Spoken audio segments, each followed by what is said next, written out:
Salama daholo tsika rehetrarehetra coup de gueule. Zay nga manohy lazafa an'ity vidéo ty. Naray ihany ao za teo. Naray commentaire. Tataraiky manindry le izy dia amin'izay azoko azindry.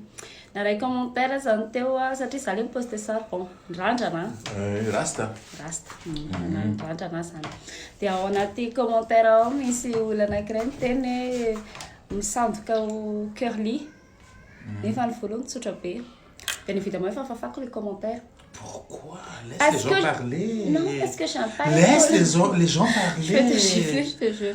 Non, de toute façon, je n'aime pas. Mais polémique à pied, et a fait yo miss mutente, a fait miss yard, et tseringa n'est pas choix de vivre dans la paisibilité du monde. Non, mais c'est pas ça.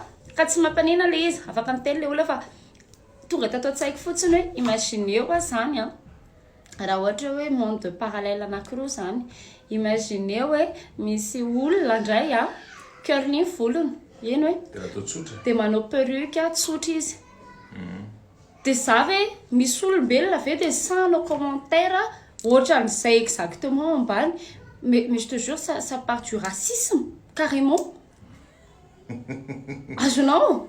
T'es pas faux dans les commentaires. Zay mihitsy namafafa le commentaire. Fa tiako tenena hoe ato amin'ny pejy koa tsy misy placen'izay mihitsy na kely varavety ary afaka manao zay tiana ho atao ianao justement satria za tsy nigateny nature tamina volo curly sy volo hoe lava be misy volume ohatr dia zay no mba hanaovako rasta sady za tia hitanao tia miovaova loko dia ohatrany koa misy olona curly mety hoe tsy tia motika ny curly izy fa misy fotoana izy tia hiova loka kely dia zay ny anaovany an'ilay izy mais il faut pas partir d'un truc racisme comme ça satria ilay izy misy lasa mivadika.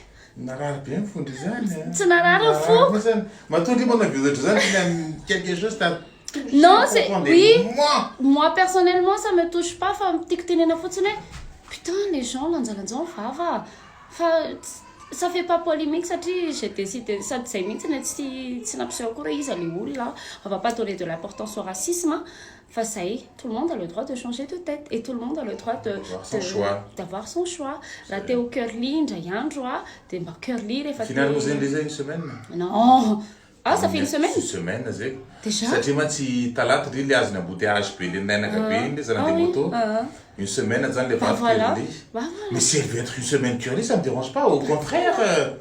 Tu as bien aimé, tu as bien aimé, hein? Tu as bien aimé. Tu sais, il n'y a pas de place pour ça. Tout le monde a le droit de faire ce qu'il veut. Et le métissage, en plus, ça, c'est l'avenir du peuple. Et oui, tes enfants sont tous métis. Mais ça n'a pas de métis. Ça y est. Coucou!